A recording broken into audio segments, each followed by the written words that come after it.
பச்சைப்பயிறு தோசை, ராகி தோசை, கம்பு தோசை, ஓட்ஸ், சப்பாத்தி. இந்த carbohydrate best for weight loss, PCOS, sugar patient. Carbohydrate இல்லாமல் டயட்டில் இருக்கவே கூடாது.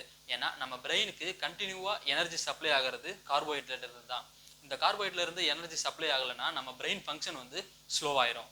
வே, எக், சிக்கன், ஃபிஷ், பீஃப் இதில் கம்ப்ளீட் அமினோ ஆசிட் ப்ரொஃபைல் இருக்குது. நான் வெஜ் ப்ரோட்டீனை சஜஸ்ட் பண்ண மாட்டேன். ஏன்னா அதில் பாடிக்கு தேவையான அமினோ ஆசிட் கம்மியாக இருக்கும். Olive oil, groundnut oil, flax seed, nuts இது எல்லாமே ஹெல்தி ஃபேட். நம்ம ஹார்மோன் ஃபங்க்ஷனை கரெக்டாக வச்சுருக்கோம். ஆப்பிள், ஆரஞ்சு, கொய்யாக்கா, கிரீன் வெஜிடபிள் இதில் நல்ல ஃபைபர் இருக்குது. ஃபைபர் நம்ம பாடிக்கு மஸ்ட்டு.